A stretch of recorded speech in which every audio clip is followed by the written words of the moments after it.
Study के अंदर में आपका स्वागत है। आज क्लास 10th एनसीईआरटी क्वेश्चन करेंगे। पार्ट है नेताजी का चश्मा। बहुत ही इंपॉर्टेंट क्वेश्चन है, एमसीक्यू क्वेश्चन है।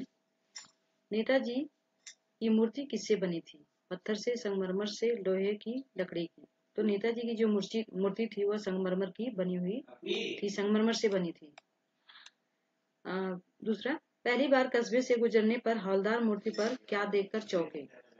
टोपी, छाता, चश्मा?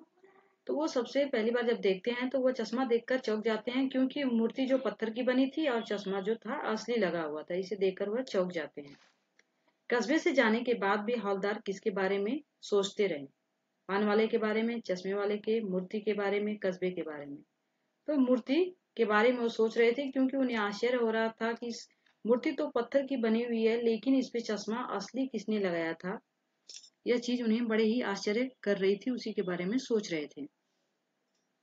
4 है, नेताजी के बगैर चश्मे वाली मूर्ति किसे बुरी लगती थी? हवलदार साहब, कस्बे वाले को, पान वाले को, चश्मे वाले को? तो जो चश्मा बेचता था उसे बड़ी मूर्ति देखकर आश्चर्य होता था, थोड़ा खराब लगता था कि सुभाष चंद्र बोस जी की हमेशा चश्मा लगा हुआ चेहरा ही अच्छा लगता है, इसीलिए वह चश्मा बेचता था उसी मूर्ति के पास और ओरिजिनल चश्मा लगा देता था। और जब किसी को पसंद आता तो वह चश्मा दे भी देता था और फिर वापस दूसरा चश्मा वह पहना देता था मूर्ति पे। तो चश्मे वाले को लोग चश्मे वाले को किस नाम से बुलाते थे? सिपाही, कैप्टन, पुलिस, थानेदार? तो उसको लोग कैप्टन के नाम से पुकारते थे, चश्मे वाले को, क्योंकि वह सुभाष चंद्र बोस की मूर्ति पर हमेशा चश्मा लगाया करता था, उसके अंदर देशभक्ति थी। प्रश्न 6, एक बार कस्बे से गुजरते समय हवलदार की मूर्ति में क्या अंतर दिखाई दिया? कस्बे से गुजर रहे थे तो हवलदार साहब ने मूर्ति को देखा और उसमें कुछ फर्क दिखाई दिया, अंतर दिखाई दिया। मूर्ति पर चश्मा नहीं था, मूर्ति टूटी हुई थी, मूर्ति गंदी थी, इनमें से कोई नहीं। मूर्ति पर चश्मा नहीं था, जिसे देखकर वह आश्चर्यचकित हो जाते हैं कि ऐसी क्या बात है कि आज मूर्ति पर चश्मा ही नहीं है। हवलदार को किसका मजाक उड़ाना अच्छा नहीं लगा? जो हवलदार साहब थे उन्हें मजाक उड़ाना किसका अच्छा नहीं लगा? मूर्ति, पान वाले का, चश्मे वाले का, देश का? तो चश्मे वाले का जो पान वाला मजाक उड़ा रहा था, कह रहा था ये लंगड़ा है, लंगड़ा पागल है, ये रोज मूर्ति पर चश्मा लगाता है। ये चीज उन्हें बिल्कुल अच्छी नहीं लगती है हवलदार साहब को, क्योंकि वो बुरा लगता है कि जो देशभक्त है उसका लोग मजाक उड़ाते हैं। ये बिल्कुल गलत था। चश्मे वाले को पान वाला क्या समझता था? कैप्टन, पागल, ईमानदार, गरीब? वो हमेशा कहता था ये तो पागल है, पागल, ये क्या जानेगा, जब देखो सुभाष चंद्र बोस की मूर्ति पर असली चश्मा लगाता रहता है। नेताजी की मूर्ति की ऊंचाई कितनी थी? 4 फुट, 3 फुट, 5 फुट, 2 फुट? तो उनकी जो ऊंचाई थी वह 2 फुट की थी और संगमरमर की बनी हुई थी। किसे देखकर हवलदार साहब के चेहरे पर कौतुक भरी मुस्कान फैल गई? पान वाले को, बच्चे को, मूर्ति के चेहरे को? इनमें से कोई नहीं। मूर्ति को चेहरे को देखकर वह उनके अंदर मुस्कान सी भर जाती है, क्योंकि मूर्ति पर चश्मा लगा हुआ था। हवलदार साहब किस बात पर दुखी हो गए? दुनिया के स्वार्थी स्वभाव पर, नेताजी की मूर्ति को देखकर, पान वाले को देखकर? इनमें से कोई नहीं। दुनिया के स्वार्थी स्वभाव को देखकर उन्हें बड़ा ही आश्चर्य होता है और सोचते हैं कि दुनिया बहुत ही स्वार्थी है, मतलबी है, मतलब के लिए किसी के साथ वो जुड़ती है और फिर मतलब निकलने के बाद उसे छोड़ देती है। चश्मे वाले के प्रति पान वाले के मन में कैसी भावना थी? घृणा, उत्साह, उपेक्षा? वो उपेक्षा करता है, मजाक उड़ाता है कि ये तो पागल है, चश्मे पे जब देखो मूर्ति लगाता है। तो हमें किसी का मजाक नहीं उड़ाना चाहिए। वह तो देशभक्त था चश्मा वाला, जो चश्मा बेचता था। नेताजी की बगैर चश्मे वाली मूर्ति किसे बुरी लगती थी? हवलदार साहब को, पान वाले को, कस्बे वाले को, चश्मे वाले को? इसमें चश्मे वाले को बुरी लगती थी। क्वेश्चन रिपीट हो गया है। नेताजी की मूर्ति पर सरकंडे का चश्मा किसने लगाया होगा? पान वाले, लेखक ने, हवलदार ने, किसी बच्चे ने?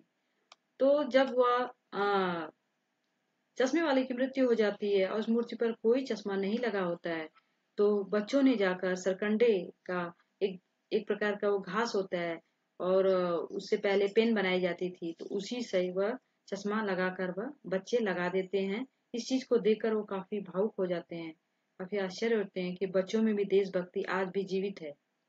चश्मे वाले के प्रति पान वाले के मन में कैसी भावना थी? उपेक्षा की भावना थी। वह उपेक्षा की भावना रखता था, घृणा, उत्साह, प्रेम? उपेक्षा की भावना थी। कुछ क्वेश्चन इंपॉर्टेंट है जो रिपीट हो गए हैं।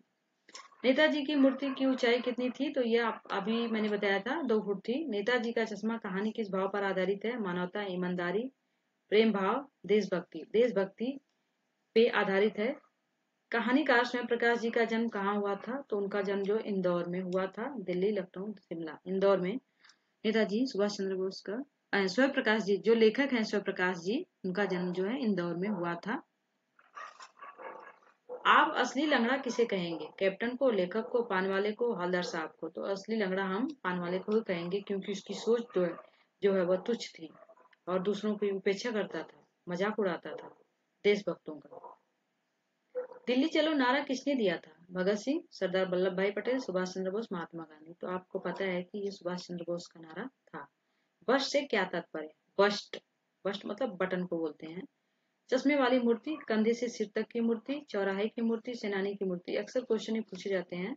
तो कंधे से सिर तक की मूर्ति जो होती है उसे ही बस्ट कहा जाता है। कंधा से लेकर पूरा वह सर तक की जो होती है उसे बस्ट कहा जाता है। अगला है,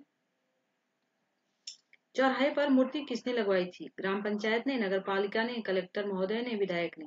तो जो वहां की नगर पालिका म्युनिसिपल वाले थे उन्होंने ही चौराहे पे सुभाष चंद्र बोस की मूर्ति लगवाई थी। चौराहे की सारी दुकानें बंद थी क्योंकि हड़ताल थी, हवलदार साहब का तबादला हो गया था, रविवार था, कैप्टन की मृत्यु हो गई थी।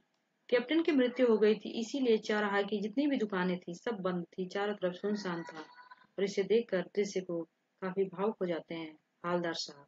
हवलदार साहब ने चीख कर जीप रोकने का आदेश क्यों दिया?